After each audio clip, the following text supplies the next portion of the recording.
El tiempo de los milagros ha llegado. Jesús es el mismo de ayer, de hoy y de siempre. Para Él todo es posible. Mucha gente sigue a Jesús esperando ver milagros en su vida, y cuando sucede lo que esperaban, dejan a Cristo por un lado porque aman más el milagro que al hacedor del milagro. Cuando alguien ofrece campaña de sanidades y milagros, la gente abarrota los estadios porque anhela ver cosas sobrenaturales y sorprendentes. Lo interesante es que el pasaje de estudio bíblico de hoy nos va a enseñar a un numeroso grupo de personas que se encontraba en una fiesta en la cual nadie estaba esperando que sucediera un milagro. Y sucedió el milagro y ellos disfrutaron del milagro, pero no se dieron cuenta que había sido un milagro. Y de hecho el escritor del Evangelio de Juan, que es el apóstol Juan, no le llama milagro, le llama señal. Esta es la prédica número 8 del Evangelio de Juan que estamos estudiando aquí en la Iglesia Bíblica de Guatemala. Y nos corresponde leer nuestro pasaje de estudio que se encuentra en Juan 2, 1 al 12. Leamos. Al tercer día se hicieron unas bodas en Caná de Galilea, y estaba allí la madre de Jesús. Y fueron también invitados a las bodas Jesús y sus discípulos. Y faltando el vino, la madre de Jesús le dijo: no tienen vino. Jesús le dijo: ¿qué tienes conmigo, mujer? Aún no ha venido mi hora. Su madre dijo a los que servían: haced todo lo que él os dijere. Y estaban ahí 6 tinajas de piedra para agua, conforme al rito de la purificación de los judíos, en cada una de las cuales cabían 2 o 3 cántaros. Jesús les dijo: llenad esas tinajas de agua. Y las llenaron hasta arriba. Entonces les dijo: sacad ahora y llevadlo al maestresala. Y se lo llevaron. Cuando el maestresala probó el agua hecha vino, sin saber él de dónde era, aunque lo sabían los sirvientes que habían sacado el agua, llamó al esposo y le dijo: todo hombre sirve primero el buen vino, y cuando ya han bebido mucho, entonces el inferior, mas tú has reservado el buen vino hasta ahora. Este principio de señales hizo Jesús en Caná de Galilea y manifestó su gloria, y sus discípulos creyeron en él. Después de esto descendieron a Capernaum, él, su madre, sus hermanos y sus discípulos, y estuvieron allí no muchos días. El pasaje leído, hermanos, da cuenta que Jesucristo estaba en Caná de Galilea, y vamos a ver que el Señor hizo allí un milagro, el cual fue el primer milagro de Jesucristo, primer milagro público. Jesús estaba en ese lugar porque fue invitado a una boda. El objetivo de Juan al escribir el Evangelio y al contar esta historia es que quería demostrarnos cómo se manifestó la gloria de Dios en esa boda. Vamos al pasaje de estudio, como ustedes ya saben que lo hacemos verso a verso. Juan 2, 1 y 2, perdón. Juan 2, 1 y 2. Al tercer día se hicieron unas bodas en Caná de Galilea, y estaba allí la madre de Jesús. Y fueron también invitados a las bodas Jesús y sus discípulos. Hermanos, Jesús fue invitado juntamente con sus discípulos y con su señora madre a estas bodas. No sabemos quiénes eran los novios. Seguramente eran novios muy allegados a María, la madre de Jesús, y al mismo Jesús, a esa familia. Y por lo tanto, los novios invitaron a Jesús, a su mamá y a los discípulos, a los hermanos de Jesús también. Hermanos, aquí hay un punto muy importante en el pasaje, porque todos los que son novios ahora, escuchen esto, o los que van a tener una novia, deben invitar a Jesús a su noviazgo. Estos novios invitaron a Jesús, y los que somos casados ahora debemos invitar a Jesús a nuestro matrimonio, que Él sea el centro de nuestro matrimonio. Esta pareja en Caná invitó a Jesús, a sus discípulos, a su madre y a los demás hermanos de Jesús a la boda. Y es importante este punto porque sabemos que el matrimonio que vale ante la sociedad es el matrimonio civil, el que realiza un abogado ante las leyes de Guatemala y de los países donde ven esta transmisión. Pero el hecho de realizar una boda religiosa indica que invitamos a Jesucristo a que sea el centro de esa relación. Sigamos nuestro pasaje de estudio. Juan 2, 3 y 4. Y faltando el vino, la madre de Jesús le dijo: no tienen vino. Jesús le dijo: ¿qué tienes conmigo, mujer? Aún no ha venido mi hora. En esa boda, hermanos, en la que Jesús estaba, había vino. El vino en las escrituras constantemente se refiere a una de 4 cosas. El vino se refiere a gozo y alegría en algunas ocasiones de la Biblia. En otras ocasiones el vino hace referencia a medicina. En otras ocasiones el vino aparece representando la sangre de nuestro Señor Jesucristo. Y en otras ocasiones el vino es sinónimo del Espíritu Santo en nuestro corazón. Así que el pasaje, Juan nos está diciendo que en algún momento de la boda el vino que habían comprado los novios se terminó. Había mucha gente en la boda y se acabó el vino. Había tanta gente y los novios no sabían qué hacer. Los novios no sabían cómo darles a toda la gente más vino. Y entonces la madre de Jesús, que era amiga de alguno de los novios, ya sea de la novia o del novio, se enteró porque estaba cercana a la familia y le fue a decir a Jesús: no tienen vino, se acabó. La respuesta de Jesús es contundente, hermanos, pues él sabía que podía hacer un milagro, pero sabía que su hora de hacer milagros no había llegado. Aquí hay un punto importante para ti, para mí, para la iglesia bíblica. Nosotros estamos pidiéndole a Dios un terreno, y un terreno de manera milagrosa, pero hay un tiempo específico en el calendario de Dios para otorgar esos milagros. Tú estás pidiéndole a Dios una petición, quizás has orado por mucho tiempo, pero hay un tiempo específico para que Dios te responda. No va a suceder en el momento que tú quieres, sino en el momento que Dios sabe que necesitas recibir la respuesta a esa oración que estás pidiendo. Así que la madre sabía que Jesús podía hacer milagros. Jesús sabía que él podía hacer milagros, pero no era el momento. Entonces miren cómo respondió Jesús: ¿qué tienes conmigo, mujer? Aunque no ha venido la hora, mi hora. Jesús no le llamó madre a María. ¿Se dan cuenta? Jesús no le dijo: ¿qué tienes conmigo, mamá? ¿Qué tienes conmigo, madre? ¿O mami? No. Le dijo: ¿qué tienes conmigo, mujer?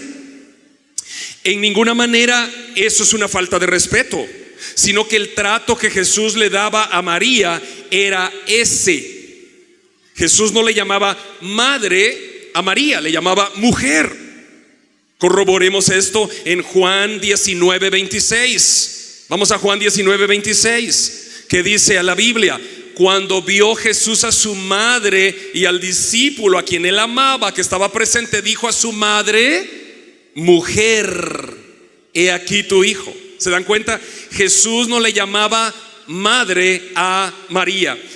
¿Eso qué indica, hermanos?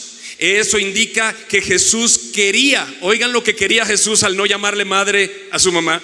Jesús quería que María dejara de pensar en Jesús como mi hijo y su mamá, sino que Jesús quería que María pensara en Jesús como el Señor, no como su hijo, sino como el Señor. Jesús era el hijo de María, pero era el Señor, y Jesús quería enseñarle a María en su trato constante: sí es cierto, tú me trajiste al mundo acá, tú fue el vaso que Dios usó, pero yo soy el Señor. No me llames simplemente hijo, no quieras darme tú a mí las instrucciones. Yo soy hijo de Dios, tú eres el vaso que Dios usó, mujer, yo soy el Señor. Jesús quería que María supiera. Regresemos, Juan 2:4. Jesús le dijo: ¿qué tienes conmigo, mujer? ¿Aún no ha venido mi hora?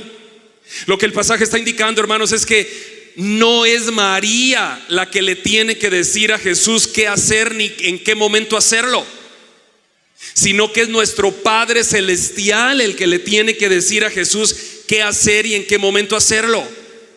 No le ores a María. María no puede interceder por ti. María trató de interceder por los novios en Caná de Galilea y les dijo a Jesús: no tienen vino. Ella estaba intercediendo y Jesús la reprendió. Le dijo: ¿qué tienes conmigo, mujer? Yo no voy a hacer nada cuando tú quieras. Mi hora no ha venido. Yo voy a hacer algo cuando el Padre me indique. Gloria a Dios.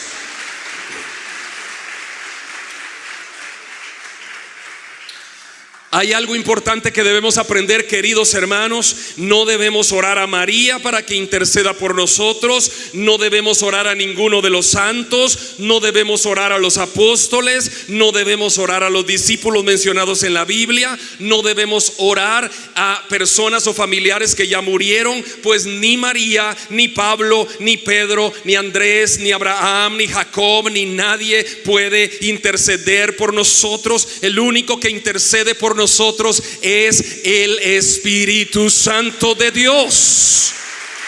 Gloria a Dios. Pero ¿por qué a veces nos confundimos? Porque no leemos. En ninguna parte de las Escrituras se te indica o se te pide orar a alguien más. Pero como no leemos, nos confundimos. Uno de los grandes avances y logros de la Reforma Protestante fue poner la Biblia en las manos de la gente. Ese fue uno de los grandes logros. La Biblia antes solo estaba en las manos de los sacerdotes, pero después de la Reforma la Biblia se empezó a traducir a muchos idiomas y ahora la Biblia está en manos tuyas y mías y podemos ver y leer y darnos cuenta qué es lo que Dios quiere para nuestra vida. ¿Quién es el que intercede por nosotros? El Espíritu Santo. Leamos Romanos 8:26 para comprender. A mí no me gusta predicar sin Biblia. Todo lo que yo digo me gusta ampararlo en la Biblia. Romanos 8:26, ¿qué dice? Y de igual manera el Espíritu nos ayuda en nuestra debilidad. Escuchen, pues ¿qué hemos de pedir como conviene? No lo sabemos. Pero vean, pero el Espíritu mismo que intercede por nosotros con gemidos indecibles. El Espíritu es el que intercede por ti. Por lo tanto, hermanos, orar a María o a los santos no es bíblico. Incluso en los casos en que simplemente se pide a María o a un santo que ella o él ore por nosotros, dicha práctica carece de todo fundamento bíblico. Ninguna parte de las Escrituras enseña a los cristianos que debemos orar a nadie más, sino que solamente a una persona. ¿A quién debemos orar? A Dios el Padre. Amén, aplaudan al Señor. Hermanos, debemos orar a Dios el Padre en el nombre de Jesús. ¿Qué quiere decir en el nombre de Jesús? A través del sacrificio de Cristo Jesús. A través del nombre de Jesús yo llego al Padre. ¿Quién enseñó eso? El mismo Señor Jesucristo. Vamos a ver Mateo 6:5-9. Busca Mateo 6:5-9. ¿Qué dice Mateo 6:5-9? Y cuando ores, no seas como los hipócritas. Fíjense bien, porque ellos aman orar en pie en las sinagogas y en las esquinas de las calles. ¿Para qué? Para ser vistos de los hombres. De cierto os digo que ya tienen su recompensa. Véanme acá, hermanos. Los hipócritas son los que aman orar así, con micrófono, con bocinas en las esquinas y para ser visto. Señor Jesús santo y poderoso, Dios, en el nombre de Jesús santo, Dios. Y quieren que los mire la gente. Hipócritas, dice el Señor Jesucristo. Versículo 6, Mateo 6:6 dice: mas tú cuando ores, entra a tu aposento y cerrada la puerta, ora ¿a quién? A tu Padre que está en secreto. Y tu Padre que ve en lo secreto te recompensará en público. ¿Cómo nos manda Dios a orar? Cerremos la puerta de nuestro cuarto. Si estás en tu carro, tienes que madrugar tanto para llegar temprano a la empresa. Cuando llegues temprano, cierra las puertas, baja un poquito la ventanilla para que no te asfixies y ora en secreto. La oración en secreto, dice la Biblia, Dios la recompensará en público. Versículo 7, Mateo 6:7. Y orando, no uséis vanas repeticiones como los gentiles, porque ellos piensan que por su palabrería serán oídos. Vean, mucha gente ora con vanas repeticiones. Padre santo que estás en los cielos, Padre santo que estás en los cielos, santificado sea tu nombre. Padre santo que estás en los cielos, santificado sea tu nombre. Padre santo que... No uséis repeticiones vanas. Si la Biblia es clara, pero como no leemos. Versículo 8. No os hagáis pues semejantes a ellos. ¿A quiénes ellos? A los gentiles. Porque vuestro Padre sabe qué cosas tenéis necesidad antes de que vosotros le pidáis. Versículo 9 en adelante, ya no lo voy a leer, pero primera parte del 9 dice, Cristo mismo dice, vosotros pues oraréis así, 2 puntos. Padre nuestro que estás en los cielos, etcétera, santificado sea tu nombre, venga tu reino, etcétera, etcétera. ¿A quién le oramos? Al Padre nuestro que está en los cielos. ¿Quedó claro el punto de a quién debemos orar? Amén, gloria a Dios. Volvamos entonces a San Juan, que es nuestro pasaje de estudio de la tarde. Juan 2:5. Su madre dijo a los que servían, haced todo lo que él os dijere. Hermanos, ¿se dan cuenta? María les dice a los demás, no me pidan a mí, yo no soy la que hace milagros. Por favor, hagan lo que Él les diga. A Él deben acudir, no a mí. El relato deja claro que María no tenía ninguna autoridad, hermanos. Es más, María fue censurada por el Señor. En la única súplica que María hizo, Cristo le dijo, ¿qué tienes conmigo, mujer? Espérate, no ha venido mi hora. Por lo tanto, hermanos, no se cansen de orar. No te canses de orar. No te canses de rogar.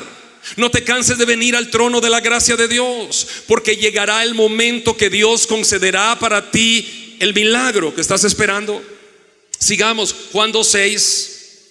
Y estaban ahí 6 tinajas de piedra para agua, conforme al rito de la purificación de los judíos, en cada una de las cuales cabían 2 o 3 cántaros. ¿Qué significa? Que esas tinajas eran para el rito de purificación. Bueno, recordemos, hermanos, la purificación era uno de los puntos principales de la santidad judía.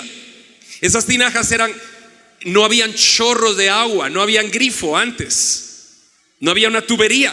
Entonces las tinajas, 6 tinajas, en cada una cabían 2 o 3 cántaros. Los judíos que iban llegando a la boda, parte de la purificación era lavarse extremadamente bien las manos. Se lavaban y se acabaron el agua por la purificación, por el rito de lavarse. Y se lavaban los pies también, ¿recuerdan? Llegaban con los pies con polvo, con lodo, se lavaban los pies, se lavaban las manos. Y entonces el rito de esa purificación dejó sin agua los tinajas. Sigamos, Juan 2, 7 al 10. Jesús les dijo, llenad estas tinajas de agua. Y las llenaron hasta arriba. Entonces les dijo, sacad ahora y llevadlo al maestresala.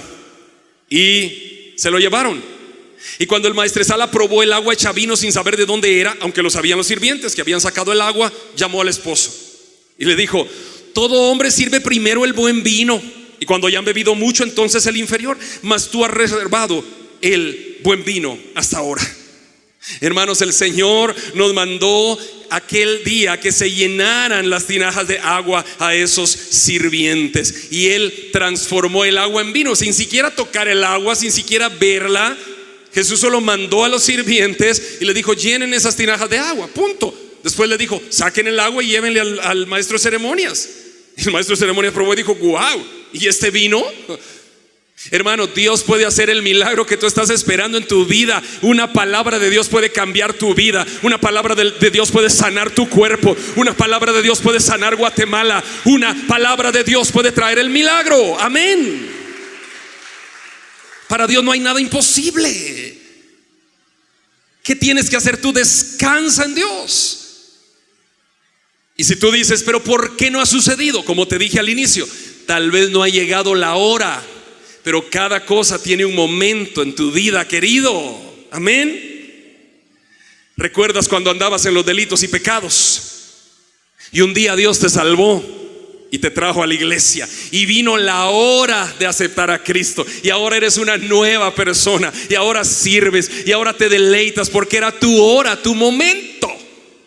Ya va a venir el momento de tu milagro. Piensa por un momento, ¿qué milagro estoy esperando para este 2024? Piensa, ¿cuál es el milagro que estás esperando? Yo quiero decirte, estamos honrando y sirviendo al Dios de los milagros, al Dios que sin tocar el agua convirtió el agua en vino. Él puede darte lo que tú estás necesitando en el menor momento, cuando menos lo esperas. Dios obrará en favor tuyo. Amén, gloria a Dios. Sigamos, hermanos. Esos sirvientes fueron testigos del milagro que ocurrió. Tú y yo seremos testigos de los milagros que ocurrirán. Y por favor, cuando ocurran tus milagros, no los calles. Ven y cuéntame, y te damos un micrófono y cuéntalos a todos, para que todos nos edifiquemos en el Señor. Amén. El tiempo de los milagros ha llegado. ¿Cuántos lo creen? Gloria a Dios. Aplaudan al Señor. Aleluya. Si observamos los milagros que Jesús hizo, nos vamos a dar cuenta que la mayoría de milagros los hacía Jesús para restaurar vidas, ya sea físicamente o espiritualmente. Y eso es lo que Dios va a hacer con nosotros. Nos va a restaurar nuestra vida espiritual, nuestra vida física, y nos va a alinear con su palabra. Y este será un gran año en el nombre de Jesús. Yo lo creo y yo confío en Dios que veremos milagros, porque el tiempo de los milagros ha llegado. Gloria a Dios. Aleluya. Faltaba vino en la fiesta. Bueno, y el vino era importante, pues, pastor, porque Jesús tenía que hacer un milagro con vino. ¿Por qué no le hizo caminar un paralítico como su primer milagro, convertir el agua en vino? Hermanos, eso quiere decir que Dios suple todas tus necesidades. Hasta lo más mínimo que a ti te esté faltando hoy será suplido por Dios. No temas, solo sigue sirviendo, solo sigue asistiendo, sigue orando, sigue leyendo, sigue deleitándote en Él, y Él suplirá todo lo que te falta conforme a sus riquezas en gloria en Cristo Jesús. Aleluya. Él lo hará. Él lo hará, tú lo verás. Regresemos al pasaje y terminemos. Juan 2:10. Todo hombre sirve primero el buen vino, y cuando ya han bebido mucho, entonces el inferior. Mas tú has reservado el buen vino hasta ahora. Ese milagro, hermanos, escuchen, sirve para ilustrar que si estamos en Cristo, cada día será mejor. Probablemente tu vida empezó bien, pero Jesús siempre ha reservado el buen vino para el final. Tus días posteriores, tus días que vienen, serán los mejores que has vivido en el nombre de Jesús. Lo puedo decir de acuerdo a la palabra del Señor. Él te dará días extraordinarios si sigues viviendo para Él. Amén. No has visto nada. No has visto nada. Yo no he visto nada. Hemos visto sanidades de cáncer, sanidades de tumores en matrices aquí en la iglesia. Hemos visto varios milagros, pero no hemos visto nada comparado con lo que Dios va a hacer, porque el tiempo de los milagros ha llegado. Gloria a Dios. Aleluya. Últimos dos versículos. Juan 2:11 y 12. Este principio de señales hizo Jesús en Caná de Galilea, y manifestó su gloria, y sus discípulos creyeron en él. Después de esto, descendieron a Capernaum, él, su madre, sus hermanos y sus discípulos, y estuvieron ahí no muchos días. Juan finaliza este relato, hermanos, diciendo que el milagro que Jesús hizo en Caná de Galilea, Juan no le llama milagro, le llama principio de señales.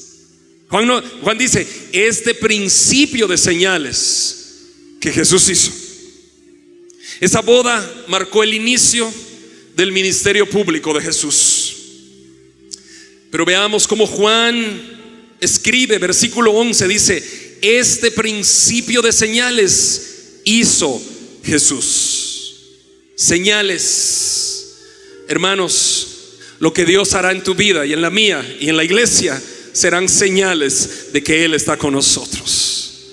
Me faltaría tiempo con mi esposa, mi familia, para pasar aquí a ellas y que cuenten ellas de viva voz cómo en los últimos 15 días hemos visto señales que nos garantizan a nuestra familia que Dios está con nosotros. Señales que nos dicen, no te voy a dejar, no te voy a desamparar. Y eso mismo te dice Dios a ti. Dios no te va a dejar ni uno de los días de este año. Él hará señales día tras día que tú irás viendo y sabrás que Dios te guía por el camino correcto. Amén. Dios te guía. Dios guía tus pasos. ¿Qué dice Juan? Después de esta señal, dice que la gloria de Dios se manifestó. Versículo 11. Jesús hizo esta señal y la gloria de Dios se manifestó. ¿Y qué más?